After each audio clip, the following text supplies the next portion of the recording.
ఉన్న విశాఖ జిల్లాకు చెందిన తెదేపా నాయకులు విడుదలయ్యారు. అర్ధరాత్రి వీరిని మావోయిస్టులు విడిచిపెట్టారు. జీకే వీధి మండలం తెదేపా అధ్యక్షుడు మామిడి బాలయ్య పడాల్, సీనియర్ కార్యకర్త పండలం బాలయ్య, జిల్లా కార్యవర్గ సభ్యుడు ముక్కల మహేష్ ను మావోయిస్టులు విడుదల చేశారు.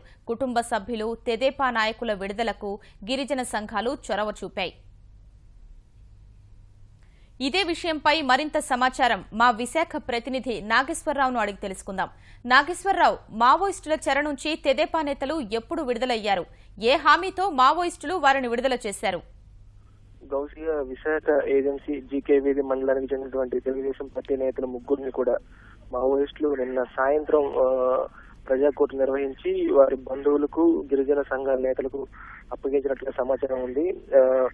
ఆంధ్ర ఒరిస్సా సరిహద్దులోని చిత్రకొండ అటవీ ప్రాంతంలో నిన్న సాయంత్రం గిరిజన ఉద్యోగ సంఘాలకు చెందినటువంటి కొందరు నేతలు మావోయిస్టులను కలవడం జరిగింది. వారితో పాటు వారి కుటుంబ సభ్యులు, ఈ ముగ్గురు నాయకులకు సంబంధించిన కుటుంబ సభ్యులు కూడా అక్కడికి పిలిపించి గతంలో వీరిపై పెద్దగా అవినీతి ఆరోపణలు లేకపోవడము, ఎలాంటి గిరిజన ప్రాంతాలకు సంబంధించి ఎలాంటి ఫిర్యాదులు లేకపోవడంతో మావోయిస్టులు కూడా కాస్త సానుకూలంగానే స్పందించినట్లుగా ఉంది. అయితే భవిష్యత్తులో వీరు ఎప్పుడు కూడా ప్రస్తుతం తెలుగుదేశం పార్టీ నాయకులుగా ఉన్నారు ముగ్గురు కూడా. ఒకరు జిల్లా కార్యవర్గ సభ్యులుగా ఉన్నారు, మిగతా మరొక వ్యక్తి మండల పార్టీ ప్రెసిడెంట్ గా ఉన్నారు, మరొక వ్యక్తి తెలుగుదేశం పార్టీ కార్యకలాపాల్లో చురుగ్గా పాల్గొనడంతో ఈ ముగ్గురు భవిష్యత్తులో ఎప్పుడు ఇంకా తెలుగుదేశం పార్టీ కార్యకలాపాల్లో పాల్గొనకూడదన్న స్పష్టమైన హామీ తీసుకుని కుటుంబ సభ్యులను ఆ మేరకు హెచ్చరించి బయటకు పంపించినట్లుగా తెలుస్తోంది. అలాగే మండలంలో జీకే వీధి మండలంలో కానీ మిగతా ప్రాంతాల్లో కానీ ఉన్నటువంటి నాయకులందరూ కూడా, తెలుగుదేశం పార్టీ నాయకులందరూ కూడా తమ పదవులకు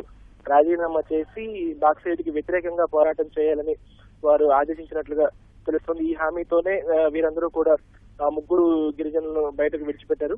అయితే మొత్తం 10 రోజులుగా కూడా ఉత్కంఠ కొనసాగుతూ వచ్చింది. ఈ నెల 5వ తేదీ మధ్యాహ్నం తర్వాత వీరందరినీ జీకే వీధి మండల కేంద్రంలో మావోయిస్టులు అపహరించుకు వెళ్లారు. అప్పటి నుంచి కూడా బాక్సైడ్ కు వ్యతిరేకంగా ప్రభుత్వం స్పష్టమైన ప్రకటన చేయాలని డిమాండ్ చేస్తూ వస్తున్నారు.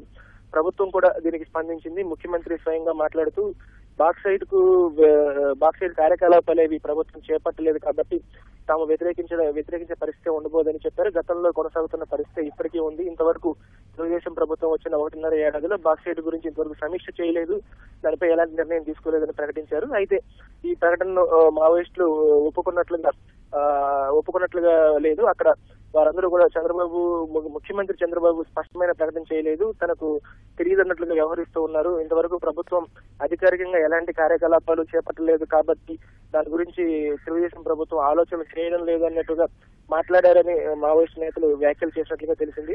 అయితే భవిష్యత్తులో మాత్రం తెలుగుదేశం పార్టీ నాయకులు ఎవరు కూడా బాక్సైట్ కు అనుకూలంగా వ్యవహరిస్తే మాత్రం మళ్ళీ ఇలాంటి పరిణామాలు ఎదురవుతాయని హెచ్చరించి ఈ ముగ్గురిని వదిలినట్లుగా తెలుస్తుంది. గౌసియా, ధన్యవాదాలు నాగేశ్వరరావు.